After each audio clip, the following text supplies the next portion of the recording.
All right, and I'll admit. Okay. Well, welcome to the December 2nd, 2025 Board of Health meeting, the Town Hall. In accordance with the provisions of Mass General Law 30A, Section 20, notice is given that the Board of Health will meet today at 7 p.m. in the Town Hall, room 124. Members of the public are welcome to attend in person at the Town Hall or by remote access, which is provided on the website. Please note the in-person meeting will not be suspended or terminated if technological problems interrupt the remote connection. Let's see, and we have no real true reviews of any septic work. We do have one public hearing dealing with the proposed tobacco regulations of the Board of Health, and since we have a few new faces on board, and just to give some background, I mean, this has been kicking around for probably 10 months, back and forth. Unfortunately, with the change of board in the elections in May, we lost two members, and the two new members, John to my right and Josie, who is unfortunately not here due to a conflict with another public hearing she had. We've been kind of bantering this around and looking for background information. I think the general consensus of the board is I think that we're probably ready to vote on this, and I'd like to caveat that by simply saying the regulations being passed are subject to change if new information comes forward.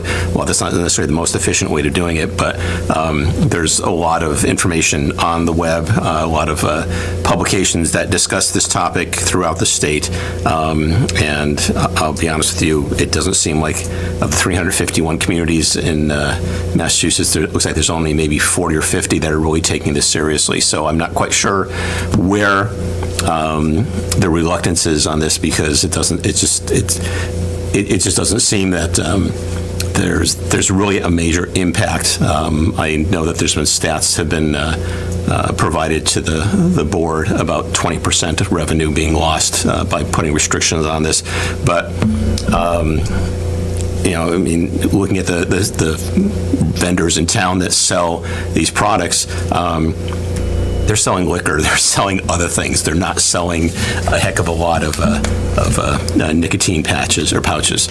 So, and the one that I frequently go to get my transfer station bags, I always sort of look to see, how full the racks are, because they're right behind the cash register, and it doesn't look like there's a lot of movement. So I'm not quite sure if we're really going to see any impact at all. I know that Pari had reached out to all the parties in town and told them this was coming, and I know we've had a few people that have come in on Zoom to listen in, and we are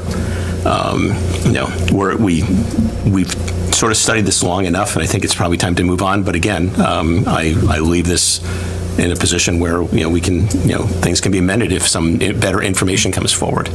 So. I don't know, John, do you have any comments, closing statements, or it's the one thing is Peter Brennan, if that name is familiar, had sent the town letter, the same letter twice over the past year, and noted specifically in his letter about the city of Ludlow, and reading through the meeting minutes for the Board of Health meeting for the city of Ludlow, while I think his understanding is that, yes, they did change their mind, going from a limit of 6 milligrams up to 9 milligrams, but it wasn't because they made a discovery that it's going to change the financial situation of all these. The term that I had heard used, while it's not a legal term, but a regulatory island, is that all the surrounding cities around Ludlow actually have 9. So the question then becomes, do you have an enforcement issue? And I think going with the flow was probably the best way to do it, and the simple fact that a lot of the vendors, and I'm going to say a lot of vendors in Ludlow, there's 21 according to my research. It might be 19 based on what was in the Board of Health meeting, that the products that are being sold, most people are buying 6 milligrams. There's few that are buying 9. One vendor had 12 milligrams, and he was returning them because they weren't selling. So I'm almost at a little bit of a loss on some of the logic that was used. That that they simply changed it because they realized that there was something something that let people make their decision, and that was something I just don't agree with the way the logic was presented. But nonetheless, this is not Ludlow. This is Norfolk, and the most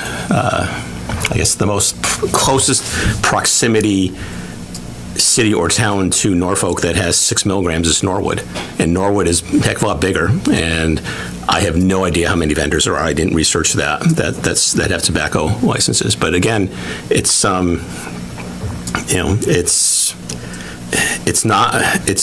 It doesn't seem to be a huge problem by limiting this stuff based on everything I've read. If there's an issue, the opportunity to come forward and say, look, I'm losing X amount of dollars, and it's like, fine, then we'll reconsider things if necessary. But at this time, I just can't see that there's any specific reason to go to 9. And if the word on the internet, and I'm going to take that, I'm going to put a grain of salt with that, that there are several lawmakers that are looking at having a much larger regulation on a restrictive regulation on people that are born before certain dates. If it ever comes, well, that may have to require revisits this whole thing. So anyways, that's all I have. I know, not speaking for Josie, but I know that she was, being a professional, but you did speak to her? I did speak to her, and yep, she's fine with moving forward with the regulations as proposed. Okay. I have no reservations. Okay. Do we have any residents on to speak to the issue? We Yep. have a couple people online that we're opening up for public comment. Okay. Okay, if you have the... Good evening. Can you hear me? Yep. Yep. I would like an opportunity to speak on the proposed regulations, if I may. Sure. You have the floor. So my name is Anna Betancourt. I work for a local retailer in Norfolk. I work for Norfolk Gas and Market. They are located at 242 Dedham Street. So we have been in business in the community for several years, and it would have a huge impact on us on reducing the number of milligrams as far as sales go. But I'm also having a hard time understanding the rationale for this.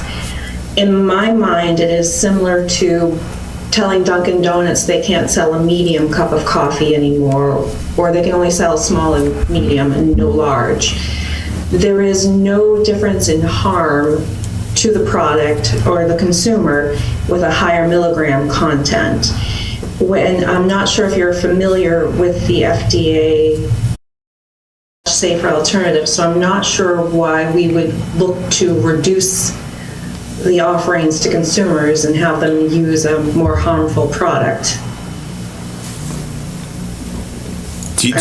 I'm just wondering if you could help explain to me, because you guys have kind of cited just financial reasons, not public health reasons.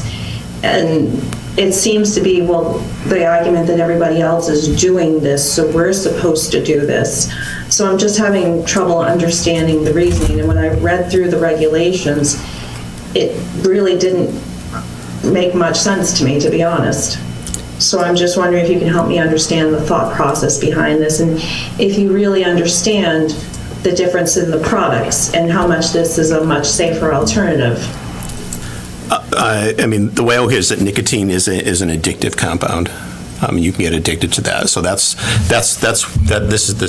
is my thinking, sort of, and I'll address some of the other points you made.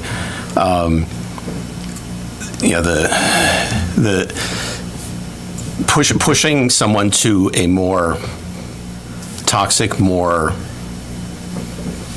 basically, cigarettes, they both have nicotine. It's not as black and white as that. I mean, obviously, the use of cigarettes. We're not banning cigarettes. We are not banning this other any of the nicotine pouches. We're not banning any tobacco products other than limiting what can be sold based on the nicotine content. And again, I don't know if you smoke. I don't know if you've used these nicotine pouches. But at the same time, I mean, I had roommates in college that would constantly be doing chew and dip. Of the half dozen roommates I had during college, I think 4 had various types of cancers, on their in their mouth and other places as well. That was a tribute to that. So while it's not completely the same thing, these products are fairly new, and given the long-term effects and impacts, I don't think that's been fully studied either, to the point where you can say that they're not harmful or there's no increase, unless you can cite a report or some sort of study. Let me know. I seriously doubt that what's going on in Washington right now, that this is going to be studied any further, for a variety of reasons, and whether, and I think that's just the political climate that we're in right now. So that question may never be answered, from authorities other than someone who's, choosing to just ignore the fact that this is something that has to be done. So one of my concerns would be the enforcement of this and people going to other towns to use this product, to purchase this product, which would take sales away from my store. And that would, so if they're not coming in to purchase that and going to another town, I would lose the gas sales, I would lose the... And again, nicotine is an addictive substance, but as is caffeine, as is fast food, as is alcohol, there comes a point between when we have to educate the public versus banning these things. I'm, as a person that values my freedom and my rights very much, so I'm, against this, because, again, if you follow the UK and their continuum of risk, the worst terrible thing is smoking, then lesser is vape, then smokeless tobacco. Harmful is nicotine pouches. They don't have the additional chemicals in it that some of the other things do. So I'm just having a really hard time saying it's a public health matter and we're pushing people to use, if they want a higher nicotine content, to go to a combustible. I thought that was the exact thing that we wanted people to go away from. So, Anna, I guess I have a question for you. Is there any data supporting the fact that people would be moving to a combustible product? Well, when you look at, if you look at the taxation in the state of Massachusetts on how they tax products, they wouldn't go to vape, they would go to a combustible because it's the next most affordable tobacco product. I don't have any data with me because I heard about this hearing last minute. And honestly ended up working from home today because of the snow and don't have any of the normal information I would have. But it seems to me that this honestly hasn't been studied enough to make a decision on it. There are several products, like I mentioned, everything that is sold in the United States by reputable people, such as the company I work for, has submitted a pre-market tobacco application and has given scientific evidence that I can't speak to because I don't work for them. But it seems like a lot better choice than just banning something at a certain nicotine level and then potentially reversing it. I don't know. I'm just struggling with the thought process. That's all. And thank you very much for taking the time to listen to me on this. No, I mean, come the end of the day, Andy, you're a constituent. Whether we end up agreeing on the issue at the end, it's our role to listen and hear what folks have to say. I just guess the questions that I have is, primarily around data that supports, are people going to be going back to smoking if this product is not available? Because that's obviously a huge concern. And maybe that's something that we look into before we pull a vote. The town of Norfolk certainly seems to struggle for on the business front, and you reference this having an adverse impact on Yes. business. Any idea what the impact would be? Because we need to look out for public health. That's above all else what our role is here. But we also need to have a healthy business community here in Norfolk. So, you're on the front lines. How much of an adverse impact would this have? Well, I'm not sure of everybody that's on the phone, on the call, so I don't want to go into exact detail, but it would be thousands of dollars a month for us just in the product alone, not the ancillary sales that go along with it. But again, I'm having a really hard time following why a 6 milligram but an 8 milligram wouldn't be okay. Like, what's the difference in it? It doesn't change any health risks for it. It's just a higher level of nicotine. As I don't have anything that supports the argument that somebody would go back to combustibles, there's not an argument that anyone seems to have showing that they wouldn't. My recommendation to the board would be that we take some more time to research it. I would be more than happy to gather some information, email it in, or speak again on this subject. But I just feel like it's kind of other people are doing this, we're not sure exactly why, but we're going to do this. I mean, if somebody can clearly explain to me why, and I'm just struggling with it. Because it's not more harmful, it's no longer a public health issue. It's a freedom and rights and choice for adult customers.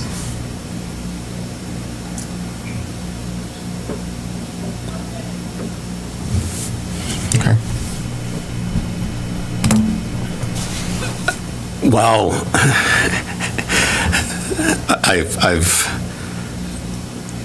I understand completely about the rights and stuff like that. I mean, it's almost like you're setting a speed limit because you don't want people to be speeding. I mean, there's the I'll say a disjointed, somewhat dotted line connection analogy with that as well. Yet we have cars that can do 200 miles an hour. So, obviously you have to put guardrails up or set speed limits. I think the fact that the way that this material is produced in the 6, 9, 12 most common denominations of nicotine, there must have been some logic with that. And I'm going to say I read one article, and one of the reasons that they said that anyone would be using the 12 milligram pouch would be to quit smoking, or because they weren't getting sufficient, I'm trying to think of the word they had used, and it was kind of, I sort of grinned, a reaction to the higher nicotine level. So again, having never smoked, I have no idea. Having never used one of these, I have no idea what the effect is.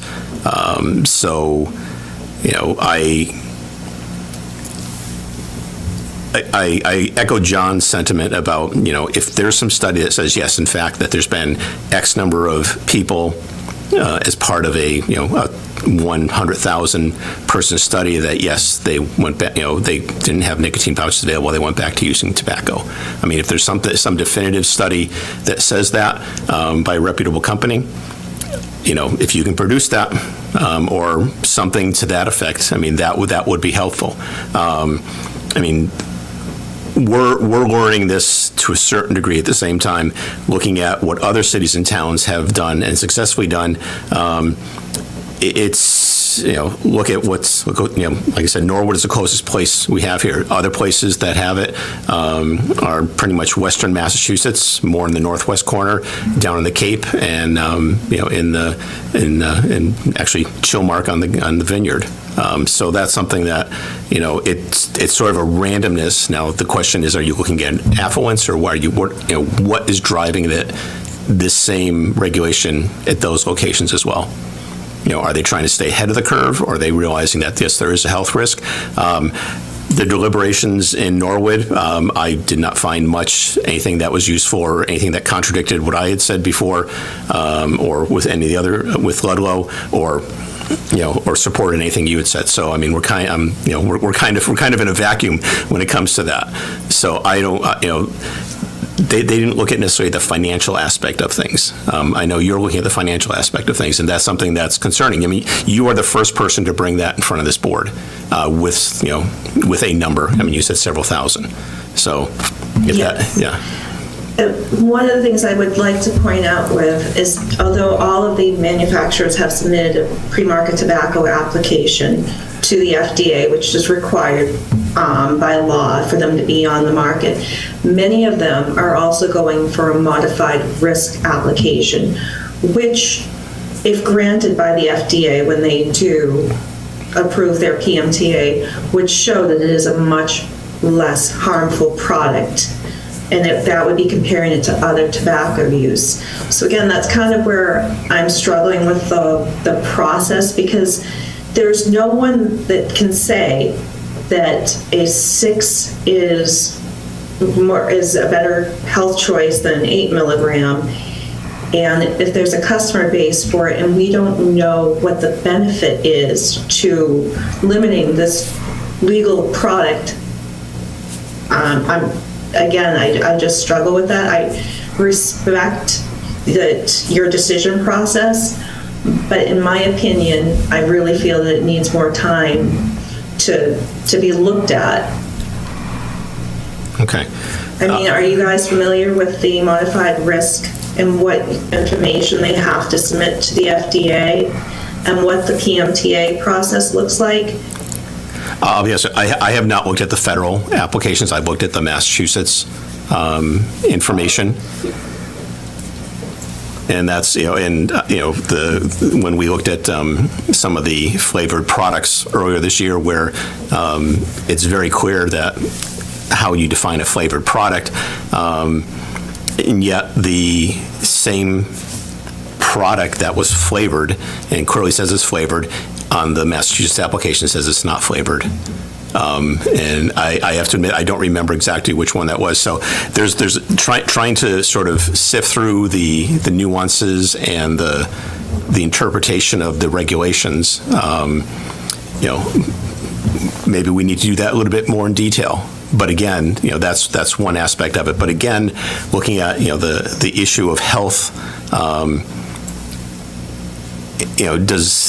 does nicotine help a person live longer? What is Nicotine is actually just it's a stimulant, such as caffeine is. Yeah. So therefore, there is no harm to just caffeine. Do you know if a person, like if you use a cigarette, it has over 600 chemicals in it, and when it is ignited, it is over 3,000. Yeah. So I really don't think we want to take even the smallest risk of even, say, 5% of the people in town or whatever surrounding towns going to that. This is hearing and learning, and the process is working. So, I mean, Anna, if there's any data that you can forward, and if you can forward it to Betsy, we welcome the opportunity to look at it further, whether it's a study that was referenced earlier, whether it's the FDA regulations that you've referenced as well. Those are data points for us to look at and consider before moving forward. Well, with all due respect, I would hope that you guys are familiar with what the FDA has for regulations around the product as because and you would reference flavored product. It's illegal to sell flavored product in Massachusetts. We do not sell it because we value our tobacco license and the law. But I just think before this is voted on, again, I just feel that there needs to be more information, because it seems like a lot of work to do something some information that I could present potentially, or someone else next month, and turn around the regulation. But, again, thank you. I don't want to take up any more of your time, but again, thank you for giving me so much time to present my case, and I truly appreciate that. Okay. If you could, whatever even references to studies, I mean, we can search it from there. But I think that's a critical thing. And I'm going to say you're the first person to really come up with, I would say, concrete specifics about this. And while I have my personal opinions on tobacco use and other the pouches, it's based simply on the science, as best as I can say. That's part of it, but also, the public health, the financial aspect of it, that becomes a little bit of an interesting deflection in this whole process, because you're the first person that has come forward to say you're looking at thousands of dollars of revenue loss per month. I mean, let's just say if it's $2,000, that's $24,000 a year. That's a good chunk of change for that operation. You're gonna have to sell a lot more potato chips and other things to cover that, which I know, it's just not gonna. You can't make it up. I understand that. Well, and again, that's not just the money we lose from that, it is the other sales. So we might lose that $20 gas fill up, we might lose that $4 gallon of milk. Because if the customer is just not coming there and they're going to another town to purchase what they need, I'm sure you guys understand, like, time is money, Yep. and money is time, and everybody wants to just get their tasks done, whatever it is, so why would you make two stops? Right. They might like my store and my employees more, but if the thing that they want the most is at, the next town, say Rentham, they're gonna go there. Too bad, they'll say, too bad, Norfolk Gas and Market. I liked you guys, but I can get everything I need right here. Yeah. Okay. Thank you again. Okay, thank you. I appreciate the opportunity. Okay, thank you. So I would say continuing it to January is probably the best way. Anna, you're under the gun now to try and get something to Betsy in the next couple of weeks. I know the holidays are here, but the next meeting would probably be the end of January. So The 27th. The 27th. So you've got well over a month and a half. So if you could, I mean, even sending her a link of some of those studies, if you have examples, and not to say we're interested in all your finances of the business, but approximate, whether it's anecdotal information, and I have to believe the fact that the way the traffic has been over there for the Patriots games, that you're probably seeing a good boost in business. But at the same time, I'd be kind of curious to see if there's any change in inventory sold of the pouches during that time, because it's that sort of the ancillary situations that are going on, such as the Patriots games or any type of other the concerts that go on at Gillette Stadium, whether you're seeing that and realizing that you could lose that couple $1,000s in revenue by losing, even if it's 600 people that go through. I understand that. So, okay. Thank you, and I appreciate the opportunity to present more information. Okay. I will absolutely send something before the 27th. Okay, great. Thank you very much. Thank you. Thank you. Have a good evening. You too. You as well. Enjoy the holidays. You also. Thank you. Okay. I'll make a motion to continue the hearing to January 27th. At 7 o'clock? 7 o'clock? I will second that motion. Second. All in favor, say aye. Aye. Okay. I just feel like this is a kind of like the last minute college paper you're doing that all of a sudden you get some new information from. It's like, wait a second, I do have to rewrite this whole thing. Yep. So, okay. So we'll we'll expect to be hearing from you or getting something from you. Thank you. So, we have, was it someone else? Alejandra Munoz.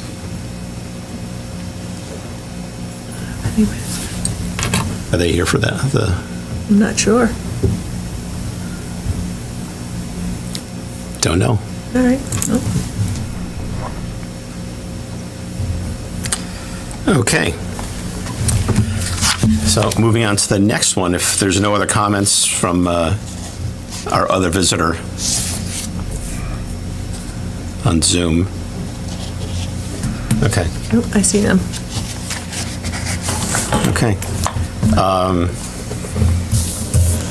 We're actually going to have to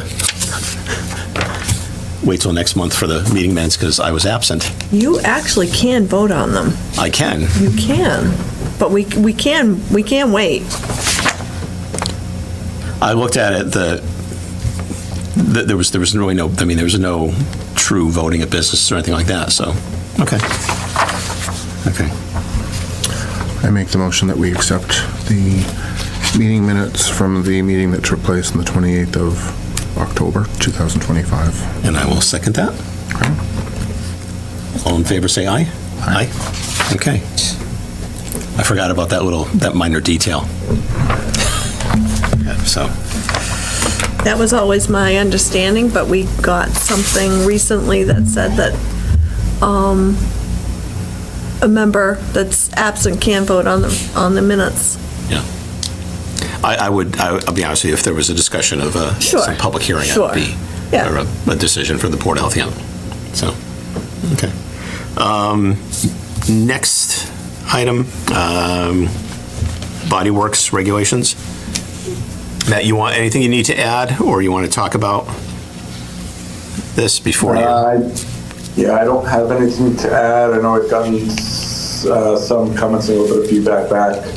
I don't think there's anything too much to report on at the moment. Can probably put it on for the next agenda when all three are present, members are present. You can have some type of a final draft. Okay. Okay, and I'll send some background stuff. Perfect. Background check. I think I had made some, a couple months ago, we had talked about it. I had made some revisions based upon what we had discussed, which I can't even remember what they were now. Okay.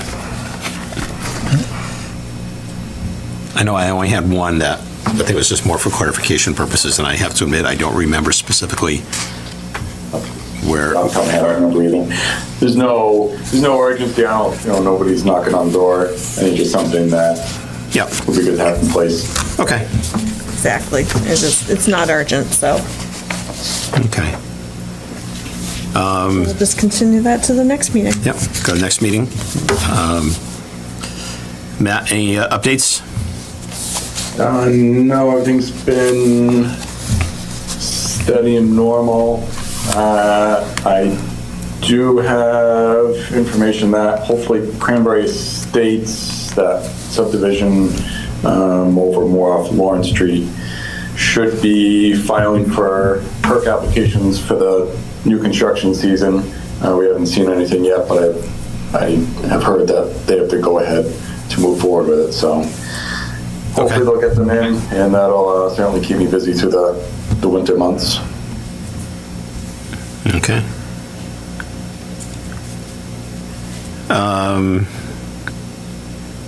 111 Dedham Street. I have no news. Report is due this month as a draft, and I think once that comes in and we sort of see where they're going with this, then we can probably resurrect that workshop for the town. I will leave the person to remain in the background, but it was sort of a rather pointed question saying that the property has a lot of other hidden stuff based on a Dr. Patel that worked there. No idea who it is. I don't know. It's you got me. I have no idea who Dr. Patel is because there's a way you can access records there, and I didn't find a Dr. Patel unless he was there for a day. Who knows? Who knows? It just was, could have been as a attending. Who knows? I don't know. It is what it is. So, John, Norwood Hospital updates. I haven't seen anything that's come Haven't across. seen anything either. Okay. Set the 2026 schedule meeting? Yep, so typically the fourth Tuesday of each month. There are just a couple that we will need to, June 23rd, I'm away, and then the week of Thanksgiving. But we can Okay, yeah. reschedule as necessary Yeah. when the time comes. Yeah, and we can worry about that in April or May. Mm-hmm. So, okay. Any anticipated new business that may come before the board? Matt, don't go away quite yet. We talked about that house and the drainage, Betsy, the other day. Oh, yeah, Bristol Pond? Yeah. Did you chat with Matt? I did chat with Matt. That's kind of out of his jurisdiction, so. Okay.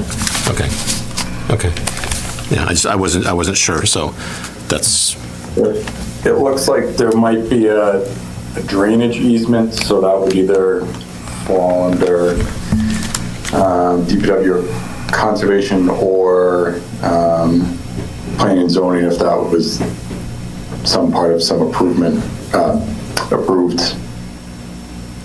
okay. wall, if that would have to be maintained. But looking at it, it doesn't fall under our jurisdiction. Okay. I think though what may end up happening is that I saw the easement, and the easement ends at the property line. Unfortunately, the water doesn't know where the property line is, so it's going to go over. Right. And it's. I mean, the humor in this is probably more scientific than it's worth. But how do you keep the water from going out there? Well, you build a bigger dam. It's just not going to happen. But the question is the drainage that was installed, was that what was proposed as part of the subdivision approval? I think that's part of it too. I think probably the solution is going to have to be some sort of underground injection to deal with that. So if they're going to do a perk test, just sort of keep in the back of your mind, Matt. So. For sure. So. Yeah, usually if they had to do any, it depends. If it's just like that on the lot itself, they usually don't do perks. If it's an underground recharge system, if it's more than just that single lot, if it relates to more than one lot, then usually you have to do a perk test or two. So we'll see how it goes. Okay.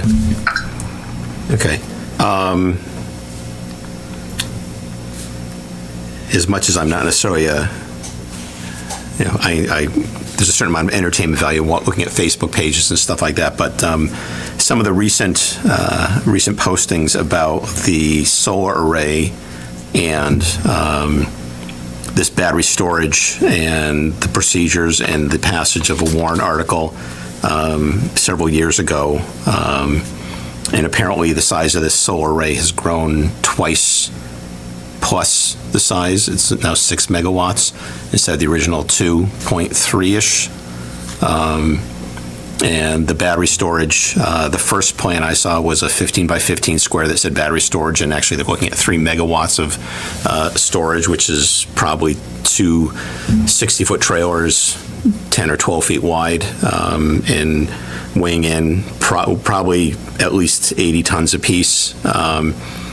And bottom line is that the folks that are questioning some of the procedures, let alone the acceptance and the approval of this, John, just for your benefit, when the first plan came out, I made some comments on it. There were two comments I made. Changes were made to what was there. Beta Engineering, who did the review, didn't do I would say, a bang-up job for the simple reason is that they don't understand electrical code and they don't understand the solar business, and they were saying that a lot of this stuff has to go underground. Well, that's a safety hazard for a variety of reasons, plus the utilities will not do that, and a waiver was issued on the planning board decision, but that sort of sets the table that Beta didn't help us on this one. They should have gone a little bit deeper into some of the regulations and understand the technology a little bit better. And apparently, Betsy, as you and I spoke the other day, that the zoning board decision, the typographical error, that there's contamination there, that apparently came from the Colin Waite. Yeah, the Colin Waite. Yeah. So, having sat on the Board of Assessors and understanding that document is actually filed with the Registry of Deeds, it's going to have to get fixed. And I don't know if that's another public hearing. I don't know what's going on, but. So it is my understanding that Next Grid is submitting a revised or a site plan modification. Okay. Which will actually have to go to both boards, so. Okay. From the public safety aspect of it, and this is the one thing that I'm truly baffled on some of the stuff that Beta did, is under the community right to know laws within Massachusetts, hazards, whether it's a above ground tank, whether it's a propane tank, whether it's chemicals, Camager Chemical, when they did their expansion, I remember seeing that, and all that was done above board. The batteries, do they present a risk? Yes, they do. Is it going to ever happen? I have no idea. But the technology is changing so quickly. So I saw a reference in one of the posts on Facebook about, I believe it was 5 or 6 fires, runaway fires. Some of those were over in Europe, and they have a different electrical code than we have here. But having worked on these types of projects and giving information to the fire chief on what's going on, he's not prepared for a fire. And so the question is, do you then put the onus on the contractor? And the answer should be yes, but is he going to balk? Are they going to balk? The particular unit, the particular system I worked on down Freetown had it was three sections. 2 were bolted together for one large battery system, and then a smaller system. They had air conditioning. They had areas within the trailers that could be closed off, and the system could be flooded with halon. When lithium burns, there's oxygen. Lithium ions, there's oxygen there. So eventually the fire will burn out, especially if the halon is replacing the oxygen. The cost of that system was huge because the redesign took 9 months. And if I remember correctly, I think that the system is supposed to be online in January of next year, which isn't going to happen.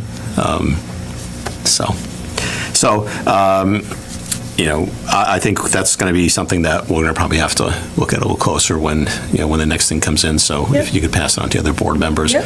My main concern is what the battery technology is, and I can't share what is down at this location in Freetown because it's all proprietary.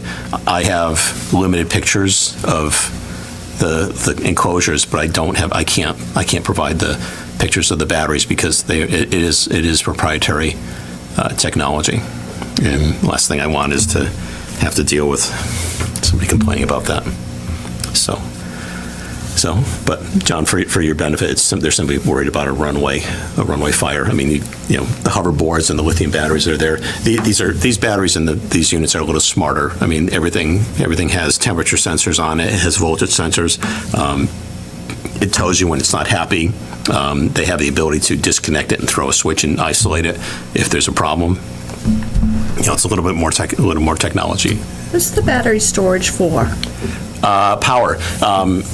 The Eversource and National Grid, starting 2.5+ years ago, started having incentives where these large arrays, if you provided battery backup, they would give you more money in the incentive. That's it. Because Lincoln, the solar array at Lincoln Meeting House and the one on Medway Branch, they do not. Yeah, those are small.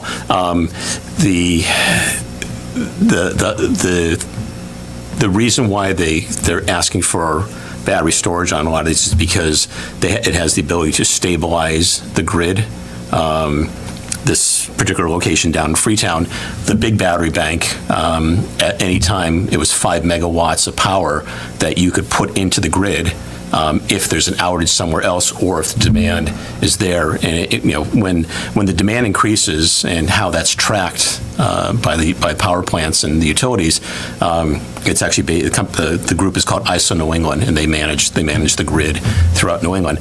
But the bottom line is that the power plants can't literally flip the switch and increase power right then and there. Where if there's storage in certain locations, the batteries, they can then, they can call it up and you're good to go. Any these large systems do have access and do have cooperations with the utilities.